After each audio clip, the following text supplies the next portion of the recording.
Dear student, मैं आनंद Jaiswal toppers classes के YouTube channel में आप सभी का स्वागत करता हूं। आज हम लोग कॉर्पोरेट अकाउंट के पहले चैप्टर की को पढ़ेंगे, जिसका नाम है शेयर।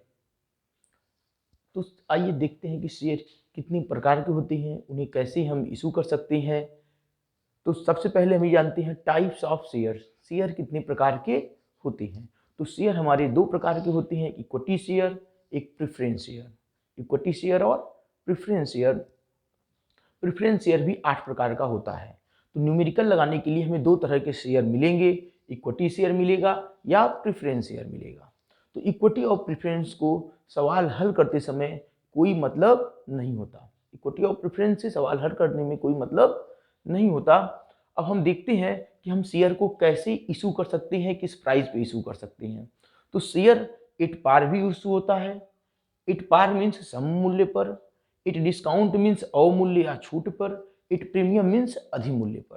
तो देखते हैं कि सम मूल्य क्या है। सम मूल्य क्या है? तो देखिए, शेयर पे एक लिखा हुआ प्राइस होता है जिसको कि हम फेस वैल्यू कहते हैं, और मार्केट में वो कंपनी जिस मूल्य में उस शेयर को इशू करती है, वह मूल्य उस शेयर का इशू प्राइस कहलाता है।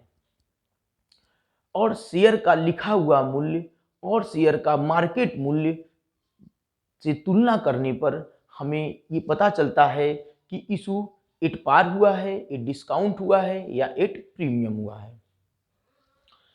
एट पार का मीन्स होता है, मान लीजिए किसी शेयर पे कितना लिखा हुआ है, 100 रुपए लिखे हुए हैं। शेयर पे कितना लिखा हुआ है, 100 रुपए।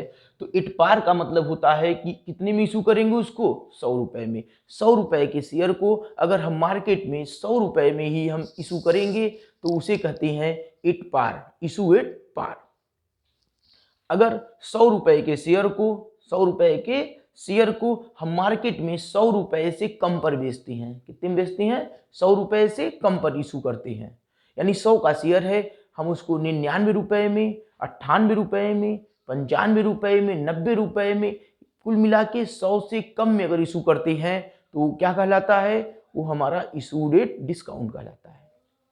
लेकिन यदि 100 रुपए के शेयर को हम मार्केट में 100 रुपए से ज़्यादा वैल्यू पर इशू करते हैं, यानी 100 का शेयर है, 101 पे, 102 पे, 105 पे, 110 पे, अगर इससे यानी 100 रुपए से अधिक मूल्य पर अगर हम इशू करते हैं तो वो इशू रेट प्रीमियम कहलाता है।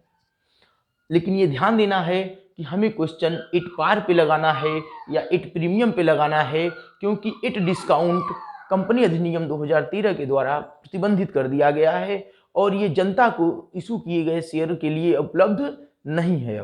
अब किसपे, केवल स्वेट इक्विटी शेयर है। स्वेट इक्विटी शेयर क्या है? ऐसा शेयर जो कंपनी द्वारा अपने संचालकों, प्रवर्तकों या कर्मचारियों को इशू किया जाता है, स्वेट इक्विटी शेयर कहलाता है। और केवल स्वेट इक्विटी शेयर को ही हम डिस्काउंट पे भी इशू कर सकते हैं। जनता को जो शेयर इशू किया जाएगा वो डिस्काउंट पे इशू नहीं किया जा सकता। क्वेश्चन लगाने के लिए हमें जो शेयर मिलेंगे वो दो तरह से मिलेंगे, या तो इक्विटी को शेयर का प्रश्न मिलेगा या प्रेफरेंस शेयर का प्रश्न हमको मिलेगा। तो प्रश्न को हल करते समय, जर्नल एंट्री बनाते समय हमें चाहे इक्विटी हो चाहे प्रेफरेंस हो, दोनों का लेखांकन एक ही तरह से करना होता है। कैसे करेंगे, क्या जर्नल एंट्री बनाएंगे? तो हम कुछ बेसिक जर्नल एंट्री अभी बोर्ड पर लिखे हुए हैं, हम उन जर्नल एंट्री को आप लोगों को समझाते हैं। अगर आप लोग ध्यानपूर्वक समझ लेंगे तो जर्नल एंट्री को याद करने की ज़रूरत आप लोगों को नहीं पड़ेगी। तो देखिए कि कौन कौन सी जर्नल एंट्रियाँ हैं।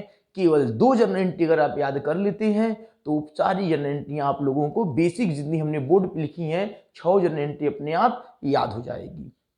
तो देखिए, जर्नल एंट्री हम इतना क्यों लिखे हैं, उसके पीछे एक रीजन है। क्योंकि कंपनी जब शेयर को इशू करती है तो पूरे पैसे को एक साथ न मांगकर, पूरे पैसे को एक साथ न मांगकर कई भागों में पैसे को मांगती है। उसके पीछे रीजन ये है कि सारे पैसे कंपनी एक साथ लेकर क्या करेगी, क्योंकि कंपनी का जब निर्माण होता है तो उसको एक साथ ही सारे पैसे की आवश्यकता नहीं होती। और जो हमारे यहाँ की जनता है, जनता भी का जो पेइंग कैपेसिटी होती है उसको देखते हुए कंपनी करती क्या है कि अंशों का संपूर्ण धनराशि एक साथ न मांगकर अधिकतर छोटे छोटे भागों में मांगती है, तो जब उन छोटे छोटे भागों को क्या कहा जाता है उनके बारे में भी हमें समझना है। तो कंपनी जब शेयर को इशू करती है, अपना एडवर्टाइज करती है कि हमें शेयर बेचना है, तो जनता जिनको कि शेयर खरीदना होता है वो शेयर के लिए संबंधित शेयर का एप्लीकेशन मनी कंपनी के पास भेजती है। तो उसे एप्लीकेशन मनी क्यों कहा जाता है ये समझ लीजिए, क्योंकि कंपनी कह रही है कि मैं अपना 10 रुपए वाला शेयर बेचना चाहता हूं।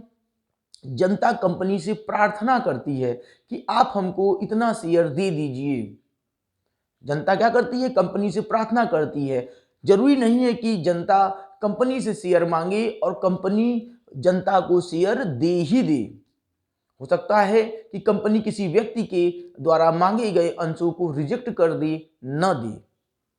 तो जब हम कंपनी के पास अपना एप्लीकेशन भेजते हैं तो एप्लीकेशन के समय जो हम पैसे भेजते हैं, जो उस पर लिखा हुआ होता है कि कितना पैसा एक शेयर का एप्लीकेशन अमाउंट है, उसे एप्लीकेशन मनी कहा जाता है।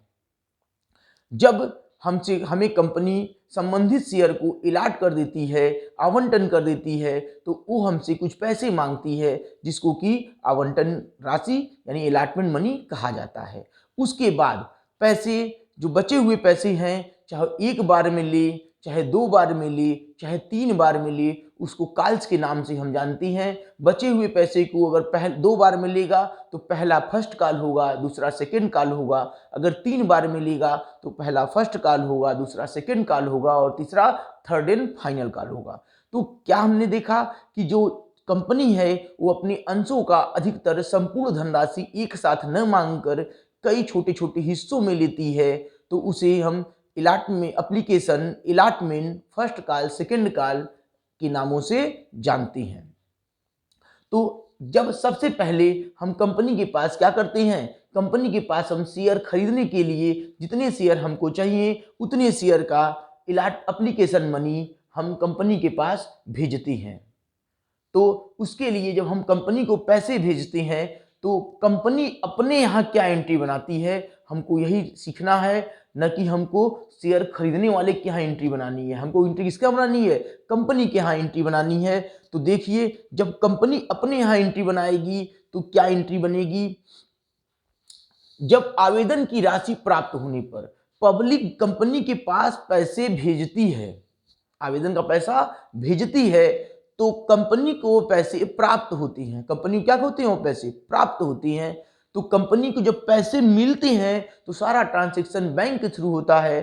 तो हम पैसे बैंक में आ रहे हैं तो पैसे मेरे बढ़ रहे हैं, हम एंट्री क्या बनाते हैं कि पैसे आ रहे हैं तो डेबिट, पैसे आ रहे हैं तो डेबिट, तो bank account debit, bank account debit. Share application, किसका पैसा आ रहा है, शेयर एप्लीकेशन का पैसा आ रहा है, तो शेयर एप्लीकेशन को करेंगे हम credit. Bank account debit to share application account, ये एंट्री हमारी बनेगी कब, जब हम आवेदन की राशि को प्राप्त करेंगे तब। कंपनी जब आवेदन की राशि को प्राप्त करेगी तो उसकी यहाँ एंट्री, पहली एंट्री क्या बनेगी, bank account debit to share application account. इसके बाद इस एप्लीकेशन का पैसा ये किसका है, किसके लिए एप्लीकेशन मिला है, शेयर कैपिटल के लिए मिला है। तो इस एप्लीकेशन मनी को हम शेयर कैपिटल में ट्रांसफर कर देंगे। तो इसके लिए एंट्री क्या बनेगी, share application account debit to share capital. Capital credit क्यों हुआ है, क्योंकि कैपिटल हमारी लायबिलिटी होती है और लायबिलिटी हमेशा क्रेडिट होती है। तो क्या एंट्री बनी कि share application account debit to share capital. तो लायबिलिटी हमेशा क्या होती है, क्रेडिट होती है। जब लायबिलिटी बढ़ती है तो हम उसे क्रेडिट करते हैं। तो हमारा शेयर कैपिटल, किसका पैसा मिला है, कैपिटल के लिए मिला है, तो कैपिटल बढ़ गया मेरा, तो इसलिए कैपिटल क्या हो गया, क्रेडिट हो गया, इसलिए शेयर कैपिटल क्रेडिट हो गया। तो ये एंट्री हमारी बनी सबसे पहली एंट्री। ध्यानपूर्वक यही 2 एंट्री के बेस पे बाकी की चारों एंट्रियां हमारी टिकी हुई हैं। बैंक अकाउंट डेबिट, पैसे आ रहे हैं डेबिट, किसका पैसा है, शेयर एप्लीकेशन का पैसा है, तो शेयर एप्लीकेशन हो गया क्रेडिट। फिर उस एप्लीकेशन मनी को हम कहां ट्रांसफर करते हैं, हम शेयर कैपिटल में ट्रांसफर करते हैं। तो हम एंट्री बनाएंगे share application account debit to share capital account. ठीक, तो 2 एंट्रियां बनी, आवेदन में पहले हमें पैसे प्राप्त होते हैं, बाद में उस पैसे को हम अंश पूंजी खाते में हस्तांतरित करते हैं। लेकिन इसके बाद ये प्रोसेस नहीं चलता। आवंटन से क्या होता है कि कंपनी पहले हमसे पैसे मांगती है और तब उसको पैसे हम देते हैं। कंपनी पहले हमसे आवंटन से क्या करती है, आवंटन तथा आगे की मांगों के लिए कंपनी पहले हमसे पैसे मांगती है और फिर हम उसको पैसे देते हैं। तो जब कंपनी हमसे मांगेगी तो कंपनी अपने यहाँ क्या एंट्री बनाएगी ये देखते हैं। तो देखिए ये अब यहाँ पे जो दूसरी वाली एंट्री है, जो एप्लीकेशन में दूसरी वाली एंट्री है वो पहले बनेगी और जो पहले वाली एंट्री है वो दूसरे नंबर पे बनेगी। किस पे बनेगी, दूसरे नंबर पे बनेगी। तो आवंटन को जब हम ड्यू करेंगे, अलॉटमेंट को ड्यू करेंगे तो हम एंट्री बनाएंगे शेयर अलॉटमेंट। देखिए यहाँ पे एप्लीकेशन की जगह पे क्या हो जाएगा, अलॉटमेंट। एंट्री वही है, शेयर एप्लीकेशन डेबिट है तो यहाँ क्या हो गया, शेयर अलॉटमेंट डेबिट हो गया। और शेयर कैपिटल क्रेडिट है तो क्या क्रेडिट हो गया, शेयर कैपिटल यहाँ भी क्रेडिट है। एंट्री वही है, share application debit to share capital, यहाँ बन गया share allotment debit to share capital. क्या बदला, बस ये बदला कि ये एप्लीकेशन था तो यहाँ एप्लीकेशन लिखे थे, ये अलॉटमेंट है तो यहाँ क्या लिखे हैं हम, अलॉटमेंट लिखे हैं। ये एप्लीकेशन है तो एप्लीकेशन लिखे हैं, ये अलॉटमेंट है तो क्या लिखे हैं, अलॉटमेंट लिखे हैं। यहाँ पे एक नया चीज बढ़ गया, क्या बढ़ गया, सिक्योरिटी प्रीमियम रिजर्व।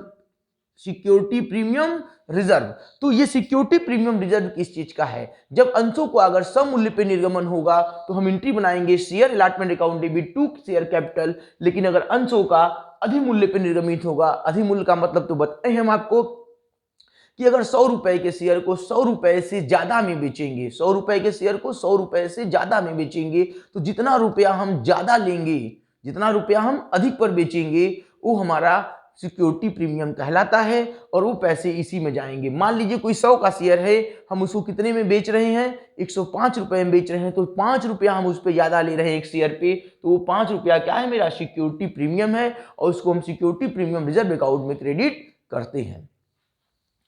इसके बाद अब यहां पैसे की एंट्री क्या बनी थी प्राप्त होने की, bank account debit to share application, bank account debit to share application. इस बार जो पैसा मिलेगा वो एप्लीकेशन का नहीं है, वो अलॉटमेंट का है। किसका है, अलॉटमेंट का है। तो एंट्री तो वही बनेगी, एंट्री तो वही बनेगी, बस इस एप्लीकेशन की जगह पे हम यहाँ पे अलॉटमेंट लिख देंगे, एंट्री हमारी वही है। तो एप्लीकेशन की जो 2 एंट्रियां बनी थी अलॉटमेंट में, उसकी अपोजिट 2 एंट्रियां बनी, यानी एप्लीकेशन की पहली एंट्री अलॉटमेंट के दूसरे नंबर पे है और एप्लीकेशन की दूसरी एंट्री अलॉटमेंट के पहले नंबर पे है। तो अलॉटमेंट से एंट्रियां बदल गई। अब देखिए यही काम हमें बाद वाले काल में भी करना है।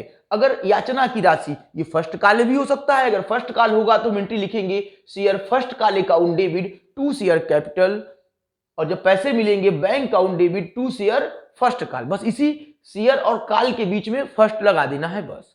अगर सेकंड काल होगा तो हम लिखेंगे share second call account debit to share capital, और जब पैसे मिलेंगे तो bank account debit to share second काल।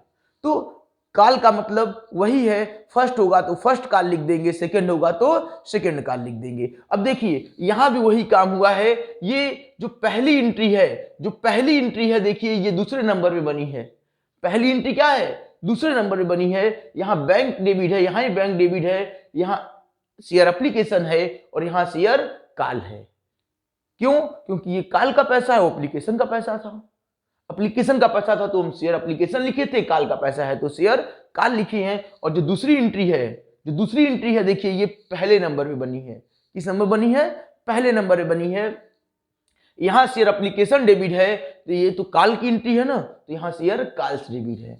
यहाँ एप्लीकेशन की जगह पे क्या है, केवल काल को हमने बदल दिया। तो bank account debit to share application, तो एंट्री बन गई bank account debit to share call से अकाउंट। यहाँ क्या बना है, share application debit to share capital, यहाँ हो गया शेयर काल से account debit to share capital. तो एंट्री वही है, बस पहली एंट्री में जो एप्लीकेशन की बनती है, एप्लीकेशन की 2 एंट्री, अलॉटमेंट की 2 एंट्री, फर्स्ट कॉल होगा तो 2 एंट्री, सेकंड कॉल होगा तो 2 एंट्री, यानी हर एक मांग के लिए हमें 2 एंट्री बनानी है। हर एक मांग के लिए हमें 2 एंट्री बनानी है। एप्लीकेशन में पहले पैसा मिलता है, बाद में हम ट्रांसफर करते हैं, जबकि उसके बाद अलॉटमेंट और मांग के लिए हम पहले मांगते हैं, बाद में पैसा मिलता है। इसीलिए एप्लीकेशन के पहले नंबर की एंट्री यहाँ पे अलॉटमेंट के दूसरे नंबर के लिए बनती है, मांग के लिए दूसरे नंबर बनती है, और एप्लीकेशन के दूसरे नंबर की एंट्री अलॉटमेंट और मांग के पहले नंबर बनती है। यानी एप्लीकेशन की एंट्री को हम पलट दें तो अलॉटमेंट की दोनों एंट्री तैयार हो जाएगी और फर्स्ट कॉल सेकेंड कॉल की दोनों एंट्री तैयार हो जाएगी। बस हमें एंट्री में एप्लीकेशन की जगह पे अलॉटमेंट है तो अलॉटमेंट लिखना होगा, अलॉटमेंट है तो अलॉटमेंट लिखना होगा, कॉल है तो कॉल लिखना होगा। बस दो एंट्री अगर हम याद कर लेते हैं तो हमें बाद की चारों एंट्रियां याद हो जाती हैं।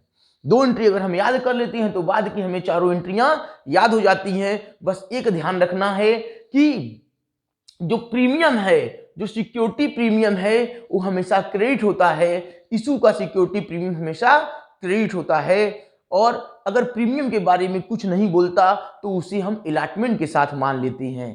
प्रीमियम के बारे में अगर नहीं बताता तो हम उसे अलॉटमेंट के साथ मान लेते हैं। ये प्रीमियम एप्लीकेशन के साथ भी हो सकता है। अगर प्रश्न में कहा रहेगा तो एप्लीकेशन के साथ भी हम उसको एंट्री बनाएंगे, लेकिन एप्लीकेशन के साथ बनाएंगे तो वहां भी ये क्रेडिट ही होगा। एप्लीकेशन के साथ बनाएंगे तो वहां भी क्या होगा, ये क्रेडिट होगा। और कहाँ क्रेडिट होगा, तो इसी वाली एंट्री में जहां पे कैपिटल है वहीं पे क्रेडिट होगा। तो यहाँ पे share application debit to share capital to security premium reserve लग जाएगा। प्रीमियम हमेशा कैपिटल के साथ ही लगा रहेगा। अगर एप्लीकेशन में भी बोला है तो एप्लीकेशन में भी उसको हम लिख देंगे, लेकिन एप्लीकेशन की किस एंट्री में लिखेंगे, सेकेंड एंट्री में लिखेंगे। एप्लीकेशन किस एंट्री में लिखेंगे, सेकेंड एंट्री में लिखेंगे। जबकि अलॉटमेंट किस एंट्री में लिखते हैं, फर्स्ट एंट्री में लिखते हैं। ऐसा क्यों है, क्योंकि एप्लीकेशन का सेकेंड एंट्री ही अलॉटमेंट का फर्स्ट एंट्री है। एप्लीकेशन का सेकेंड एंट्री ही अलॉटमेंट का क्या है, फर्स्ट एंट्री में बताया ना कि एप्लीकेशन की एंट्रियां अलॉटमेंट पे पलट जाती हैं। एप्लीकेशन में जो सेकेंड नंबर पे एंट्री बनी है वो अलॉटमेंट के फर्स्ट के लिए बनेगी और याचना के फर्स्ट के लिए बनेगी, और एप्लीकेशन के जो फर्स्ट नंबर की एंट्री है वो अलॉटमेंट के सेकेंड नंबर पे बनेगी और याचना के भी सेकेंड नंबर पे बनेगी।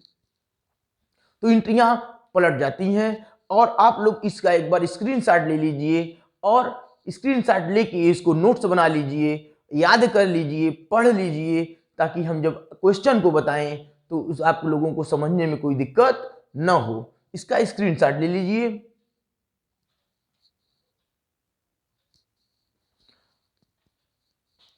आप लोग अच्छे से जो ये रूल लिखवाया गया है इसको पढ़ लीजिए, एक बार समझ लीजिए। रूल अभी बहुत है, आगे के नियमों को लिखवाया जाएगा, क्वेश्चन भी बताए जाएंगे। तो मिलते हैं अगले वीडियो में अगले टॉपिक के साथ।